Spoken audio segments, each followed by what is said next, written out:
नमस्कार दोस्तों, आर्यावर्त में आप सभी का स्वागत है। दोस्तों, सबसे पहले आप सभी को 75वें स्वतंत्रता दिवस की हार्दिक शुभकामनाएं। मैं इस अवसर पर आप लोगों के लिए जो किस्सा लेकर आया हूं महाभारत का, ये किस्सा आप लोगों को कहीं देखने को नहीं मिलेगा। ये किस्सा युधिष्ठिर, भीम और एक ब्राह्मण के बीच का है। इस किस्से से आपको एक सीख मिलेगी इस किस्से के अंत तक। तो शुरू करते हैं आज का सफर। आमंत्रित करता हूं आप सभी को आज के सफर पर चलने के लिए। तो दोस्तों, हुआ ये कि जैसा कि आप लोगों को पता है, महाभारत का युद्ध खत्म होता है। युधिष्ठिर को हस्तिनापुर का राजा बनाया जाता है। युधिष्ठिर चक्रवर्ती सम्राट बनते हैं। न्यायप्रिय तरीके से अपना राज्य चला रहे थे। उनके चारों भाई हमेशा कोशिश करते थे कि प्रजा को किसी भी तरह का दुख ना पहुंचे। परस्पर सेवा में लगे रहते थे प्रजा की। तो एक बार क्या होता है कि एक बूढ़ा ब्राह्मण, एक तपी ब्राह्मण युधिष्ठिर के दरबार में आता है। युधिष्ठिर उस वक्त बहुत बिजी थे, कभी इससे कभी उससे, कभी मंत्रियों के साथ बिजी। तो युधिष्ठिर इतना गौर नहीं कर पाते उस बूढ़े ब्राह्मण के ऊपर। सवाल ये उठता है कि वो बूढ़ा ब्राह्मण करने क्या आया था। दोस्तों, बूढ़ा ब्राह्मण एक शिकायत लेकर राजा के पास आया था, युधिष्ठिर के पास आया था न्याय के लिए, क्योंकि चक्रवर्ती सम्राट थे। उस बूढ़े ब्राह्मण की शिकायत ये थी कि कुछ दुष्टों ने उनकी गाय चुरा ली थी।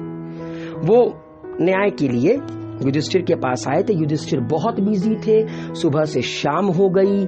शाम को जब युधिष्ठिर खाली होते हैं और अपने कक्ष के बाहर निकलते हैं, मतलब जो सभा होती है उसके बाहर निकलते हैं, बूढ़े ब्राह्मण को देखते हैं, जाते हैं, प्रणाम करते हैं। बूढ़ा ब्राह्मण अपनी शिकायत बताता या अपनी व्यथा बताता उससे पहले ही युधिष्ठिर कह देते हैं कि हे ब्राह्मण देवता, अब मैं काफी ज्यादा थक गया हूं। आप कल सुबह आइएगा, आपकी हर संभव सहायता की जाएगी।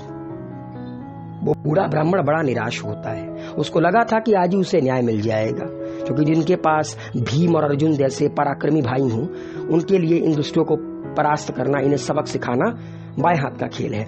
मगर ब्राह्मण बड़ा निराश हुआ। ब्राह्मण जाने लगा। तभी उधर से भीम आ रहे थे। ब्राह्मण और भीम आपस में टकराते हैं। तो भीम उनको प्रणाम करते हैं। भीम उनसे पूछते हैं।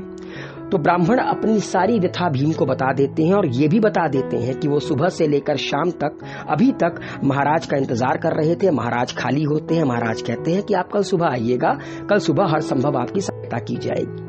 भीम को बहुत बुरा लगता है उस ब्राह्मण के लिए। भीम एक योजना बनाते हैं युधिष्ठिर को सबक सिखाने के लिए, युधिष्ठिर को उनकी गलती का एहसास कराने के लिए। भीम वहां पर जो द्वारपाल थे उनसे कहते हैं कि एक काम करो, जितने भी सैनिक हैं उनसे कहो कि विजय के अवसर पर बजाए जाने वाले नगाड़े बजाएं।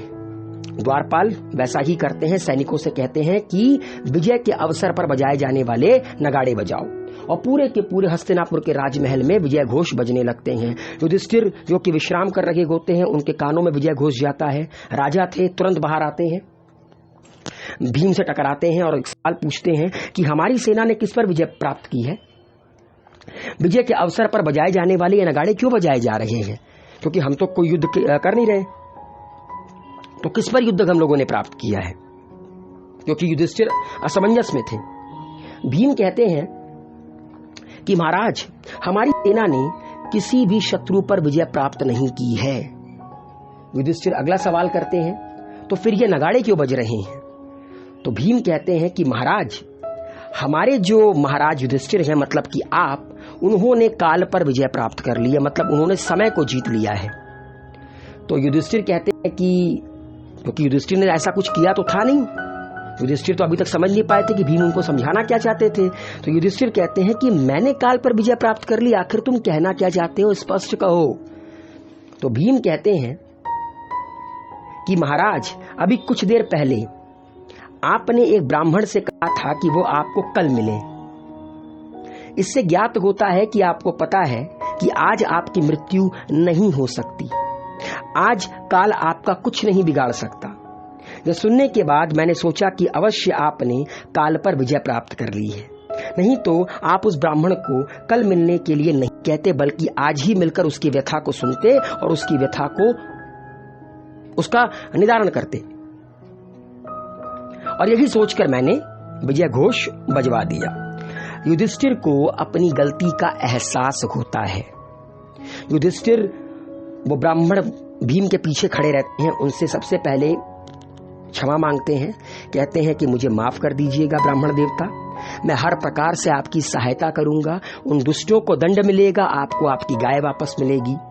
और मुझे एक सीख मिली कि जिंदगी में कभी भी कोई चीज कल पर मत टालो, क्योंकि काल पर कोई विजय प्राप्त नहीं कर सकता, काल किसी के लिए नहीं ठहरता।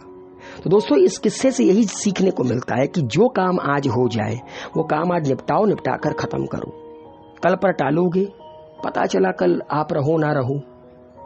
तो भीम ने जाने अनजाने में एक ब्राह्मण की मदद से युधिष्ठिर को, जो चक्रवर्ती सम्राट थे, धर्मराज थे, उन्हें ज्ञान दे दिया। इसीलिए ज्ञान जहां मिले, जैसे मिले, बटोरते रहो। तो उम्मीद है ये किस्सा आप लोगों को पसंद आया होगा। वीडियो को लाइक, शेयर, कमेंट कीजिए। आर्यावर्त को सब्सक्राइब कीजिए, आर्यावर्त को अपना प्यार दीजिए। हेल्दी रहिए, सेफ रहिए, मस्त रहिए। जय हिंद।